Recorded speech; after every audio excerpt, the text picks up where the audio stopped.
politics, and it's very difficult to talk about politics because all the political language has been rendered toxic. It's just decades of culture war now, reduced all the nouns and verbs to rubble. So, you know, it's either blood-sucking bankster moguls or socialists punishing success, and everybody in politics has learned how to deploy this kind of polarizing brand management. The culture war there is just all over the place. The US has a very bad case of this, but not the worst case in the world, because I've seen it worse, and we're going to get into that. So I'd like to talk about politics from the point of view of a design critic, really. But, you know, because I am a design critic. I mean, generally I criticize stuff that doesn't exist yet, because that's kind of a métier for me as somebody who's a futurist, science fiction writer. Of course, I'm interested in things that have one foot in fantasy and maybe a toe in reality, stuff like augmented reality, generative art, design fiction. Things, you know, are they good or bad? Are they interesting or boring? I don't know. Are they cool ideas? I mean, I spend a lot of time accumulating cool ideas. I just, you know, I'm a zealot for this. If you want cool ideas, like cool political ideas, techno-political, here you go. World Change in 2.0 is just out. It's great, you know, it's got thousands of ideas, you know, they're pretty sort of almost kind of practical, cool, out there, fabulous, well illustrated, beautifully designed, nifty keen, an endless parade of them. But, you know, from the point of view of a critic, like a culture critic, I mean, are they really good ideas? I mean, it's not enough that there are huge numbers of them. Because, you know, that's just kind of a sci-fi notebook approach. What you really need to have like critical success is pretty simple, and it's passionate virtuosity. And it took me a long time. I had to read a bunch of boring critical stuff to figure that out, but that's really what it's about, you know, and the arts or design. It's passionate virtuosity, and what does that mean? Well, you know, first you gotta find somebody who really cares about what he's doing, and he's capable of higher than average performance, she is. And that would be passionate. And then they've got to be really, really capable of doing it. I mean, just sort of they've mastered the minutiae of it, and they're just kind of on top of their game, performance-wise, and that's virtuosity. So typically in a writer's career, any creative person really, you got the opening period where they're like super passionate, and just kind of like full of burning things to do, and sometimes they actually set fire to stuff, whatever, you know, wild rebels, kind of, you know, eager, hard charging kind of youth fervor there, and then at the end of their career, they're very much masters of their field, but they don't really feel like doing much. You know, they found their favorite easy chair, and they like to make wisecracks about younger people. And somewhere in the middle of there is passionate virtuosity, where they still really want to do it, and they've got some kind of burning energy and need and motivation, and they're also really great at it. This is the sort of the works that are kind of the peak in their whatever. Okay, well, you know, the ideas in this thing kind of lack virtuosity because they're speculative, and they're not gone into in great detail. So although there's kind of a lot of passion in the book, it lacks people who've been able to pick it up and deploy it. Now, but if the ideas and approaches and tools in this book were actually deployed in our society would improve radically, and it would be better by almost every metric. But we're not getting there because we don't have the political will. And we also don't have the organizational skill, and also we've just got a series of problems that are poorly recognized. You know, the passage of time turns cyberpunks into design professors, or, you know, in the case of my pal Rudy Rucker, a mathematics professor, and we end up practicing a lot of attention philanthropy, bringing attention to stuff as critics rather than creatives, teaching in design school rather than design and stuff, so forth and so on. Politically, in our society, we don't have any passionate virtuosity. And if you look at it objectively, our political situation would be kind of a polar opposite of passionate virtuosity. If there was like a term for that, maybe like disgusted incompetence. Would be a good term for what's going on. So I want to try and illustrate this, and I'm going to illustrate it by talking about Dr. Bender. because he was here and he made what I thought was a very lucid presentation about his means, motives, and opportunities. And I very much admire the clarity with which he put that across. But I happened to go to Washington recently to meet some policy makers and futurians and such, where we were discussing the implications of Dr. Venter's work. So he was talking about the President's Council of Bioethics and their recent release of a tome on synthetic biology and his plans and schemes to remake microbes. And I'm probably one of, I don't know, half a dozen guys, maybe fewer, of the people in this room who've actually read that book. And what I want to ask is, why was the guy here? And I'm going to try to explain why he chose to come to South by Southwest and what benefit it is he expects to gain. And it's not because you're cute. He's here because he's trying to reframe 20th century genetic engineering as 21st century synthetic biology. And that's a political reframing maneuver. And he has a guy who's sort of a collaborator, lieutenant. I'd urge you to look this guy up. I met him, I talked to him, super interesting figure. His name is Drew Endy. One of your basic multi-lobe brain MIT kind of guys. He's an engineer. And he runs this thing called iGEM, which is a really beautiful work of social network design in which he gets people around the world, specifically high school students in different countries, to practice synthetic biology, putting working parts of cells, introducing foreign DNA into cells. And it's really clever of him to make this a kind of high school science project, because that really brought it in under the radar. And there are now teams of these teenage genetic engineers all over the world.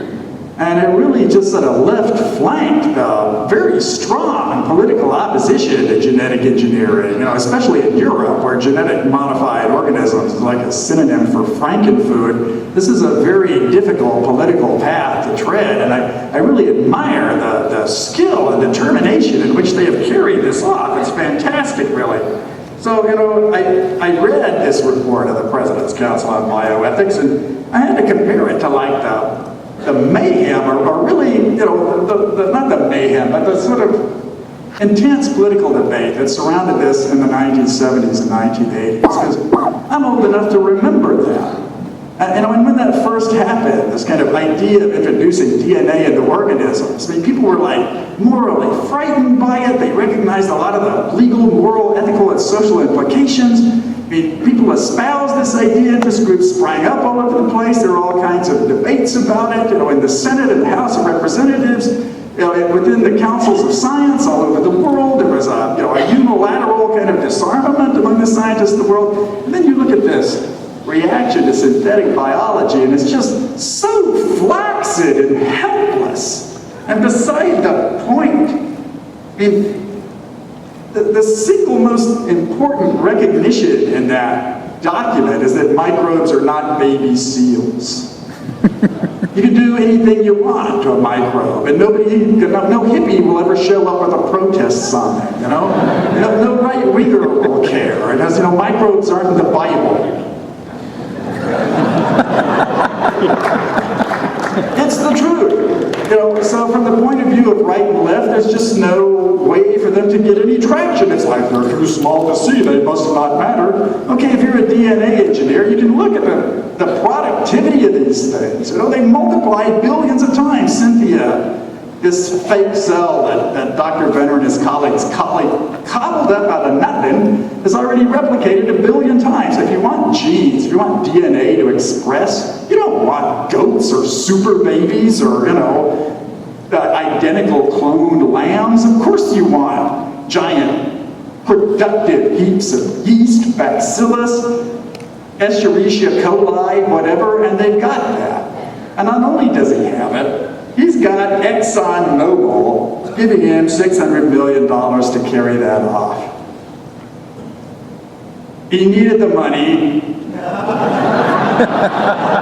He got the money. ExxonMobil, Okay, he makes no bones about global warming. He went to great pains to point that out, that his techniques may in fact suck carbon out of the air and, avert or at least delay a colossal calamity. The ExxonMobil has just spent 3 decades lying to us about it. All the time. These guys are the personification of corporate evil. And the world today, ExxonMobil, I mean, if anybody's board of directors belongs in prison for crimes against humanity, it's these guys. They didn't force us to put a tiger in our tank. But the tiger they unleashed with these emissions, like 8 Brisbane this year. And they're not the only malefactors, they're just the best politically connected. And he's making them pay weird guild for that. I mean, it's an allegiance between these malefactors and this visionary. The blood of drowned and parched and starving people is going to be on the hands of those guys in that organization and their fellow travelers on K Street and around Washington, D.C. It's just a fact. Nobody can say it out loud. Here, yeah. In every area where they control the means of expression, hell no. I mean, just look at H.B. Gary. If you want an example of the kind of guys, if you're hackers, okay, you don't care about this, but I bet you care plenty about WikiLeaks and Anonymous. Go look what Anonymous revealed out of these things from H.B. Gary. These guys were sitting there with heaps of sock puppets, attacking free expression for their corporate masters, and denying global warming, by the way, because that's what pays these cyber war mercenaries. Now, if we had it together, the population would give the guy $600 million. We'd be in the streets demanding that he be funded. And then we'd watch him like a rock star everywhere he went. We'd know about his girlfriend, his boyfriend, or whatever. We'd just be on top of this because we had it together as a society to recognize our best interests and carry it out politically. If Texans understood this, they'd be in the street for wind power right now. Oil's at $3.25 a barrel and 2 nuclear power plants just caught fire. And people do freaking nothing about it. You can go out there and make your relatives in West Texas rich over this. Texas has fantastic wind power. Nobody gets out of their seat to do a damn thing about it. Where is the popular pressure for this? Why aren't social networks abuzz with this?